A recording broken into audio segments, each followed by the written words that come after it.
We are halfway through summer. No doubt many of you have attended an event with food trucks, and now you're thinking to yourself, I want a food truck. All this week on 10-Minute Food Truck Training, we are talking about how to get your journey started.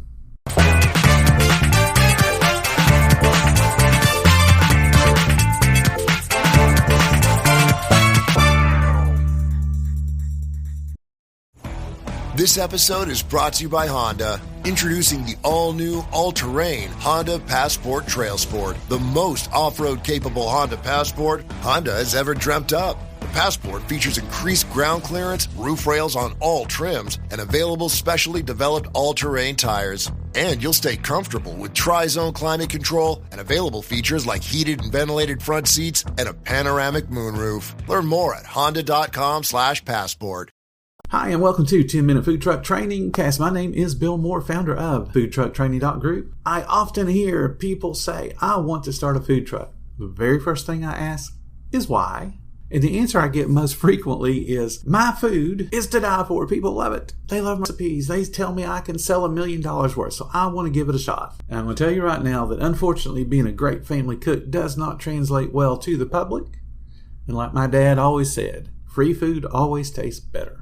And then other times I'll hear somebody say, I just want to be my own boss. I just want to control my own time. I just got laid off, or I got hurt, or I got fired, or I got a sick family member, and I just need some income. And then I hear the generic, I've just always wanted one since I was a kid. Sometimes the reason is a combination of all of those things. But what it boils down to is there's a short-term problem that's creating high motivation for change. But, and this is a very big but, the person has little industry knowledge and little to no business experience. I want you to figure out your why before you do anything else. And I want you to write it down, and I want you to put it in a place where you can see it every day. Because what that why is going to do, it has to be big. It has to be huge. I am doing this for college for my kids. I am doing this for my own retirement. I am doing this for... And then whatever it is, whatever your motivation is, but it has to be huge. It has to be like a hand at your back, pushing you towards success. Because that why has to get you through the days when you open up, you're excited, and you end up only doing $8 in sales. It has to get you through that mountainous red tape that some cities and states make you go through. It has to push you to be successful. If your why isn't big enough, if you're not motivated enough, you won't be successful. This will just become another humdrum job, and every little hiccup becomes just the worst thing that's happened to you in your life. So your why has to motivate you. Many folks never have any real success in food trucks because they just don't know what to do first. They don't have a plan, and then sometimes they just say, the heck with it, and jump right in. And in every single case, this lack of knowledge is costly, it's frustrating, and it is ridiculously inefficient. You have to know what you're doing, and definitely the knowledge gap has to be bridged before you start selling food to the public. If the first thing you do is buy a food cart or a trailer or a truck, and then you ask for help, your business is doomed. And unfortunately, this happens every day. Some people thrive on being thrown in the deep end, and they learn as they go. And some of them even become successful. But it is a ridiculous waste of money. No self-respecting business starts and flourishes from trial and error, especially a business that has literally tens of thousands of successful food trucks in operation right now. So we're going to put first things first, like Stephen Covey says. I want you to understand whether you have $1 million in the bank or you have nothing, you're going to start the exact same way. And the starting point is you have to do the research on industry practices and regulations that are specific to your state, your county, and your city. I'm going to tell you right now that 1 in 10 people quit when they start looking about all the licenses and all the permits and the cost for just those things to do business in their area. 1 in 10.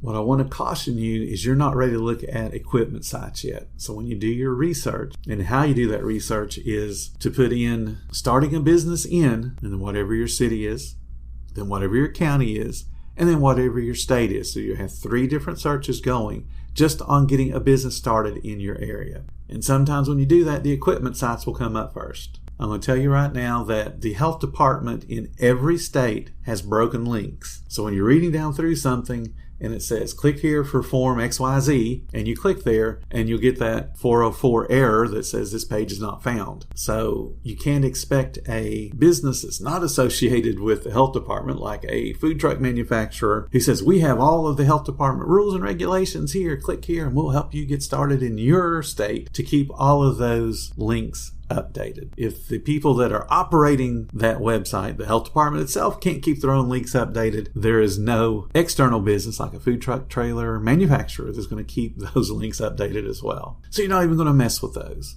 Okay, so you have now done a search in your city, your county, and your state to start a business.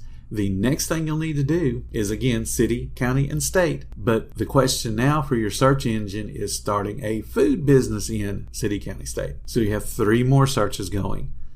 The first search was to get you all the steps you need for your city, county, and state, because they more than likely will have some type of checklist and tell you what you need to do. But because you're a food business, you're going to have a couple of extra licenses and permits that you're going to need. At the very least, you'll need a food establishment permit, most likely given by the health department, but not always. The health department in some states does not actually issue mobile food vendor licenses, or restaurant licenses for that matter. Could be the Department of Agriculture. And there's a state like Florida that has an agency that's called the Department of Business and Professional Regulation. And they're the ones that will issue the food vending license. So it's not always the health department is where you go. And you'll see that answer when somebody says, who do I need to contact to start my food truck business? And they'll say, first thing you do is call the health department, which is not the first thing you do. First thing you need to do is understand what it takes to become a business in your state, because some people quit at that point. And you won't have wasted your time trying to figure out the health department side of it, because that's usually only 1 or 2 licenses. The state may have you get 5 or 6 more licenses, in the city for that matter. Okay, if it sounds like I'm trying to discourage you from operating a food truck, yeah, I probably am. The reason is this is not for everybody. The people that need to be in this business have that motivation we talked about earlier. They have that why that's so powerful. They have to do this, and it's going to push them through all the red tape and all the little hiccups that you're going to have to get started. So if you're still listening at this point, that's awesome. We're going to work on making you successful. So just really quickly, the starting points are: do not buy equipment first. I'm going to say that one again. Do not buy equipment first. You want to do research. Research is free. Do it on the search engine at your city, county, state levels.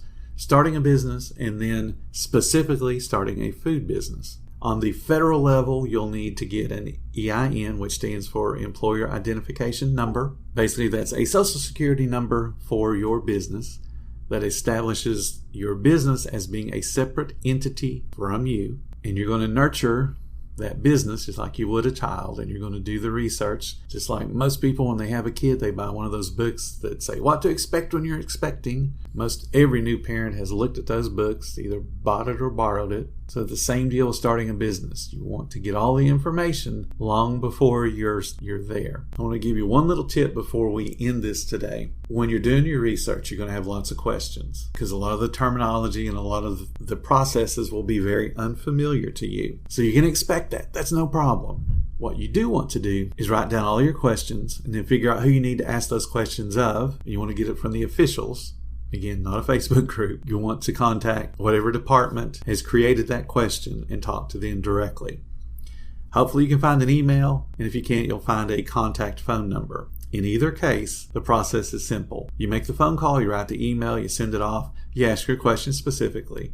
I plan to open a food truck business in this county, and I don't understand this particular rule. Can you please contact me and explain this to me? Give me your name, give me your phone number, send it off, or leave it on a voicemail. If the voicemail or the email page does not tell you give us a certain amount of time to respond, sometimes it'll say 36 hours, 24 hours, 48 hours, whatever it says, given that a lot of time. And it's business time, not over the weekend. So you can't email them at 9 p.m. Friday night and expect them to answer by 9 a.m. Monday morning. That's not going to happen. So if it's on Monday and it has a 24-hour response time, then expect a call Tuesday. If it's 48, expect it Wednesday. Give them whatever time it is. If it doesn't list a time, give them 24 hours.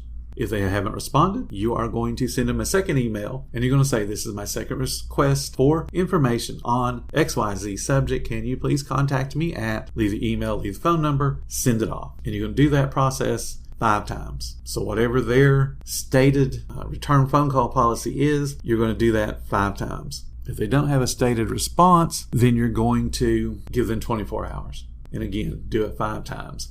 So at the end of the 5th time, if they still haven't responded to you within their stated policy of 24 hours or whatever it is, you're going to move up the ladder. You're going to find an email, you're going to find a phone number of a supervisor, you're going to get that information.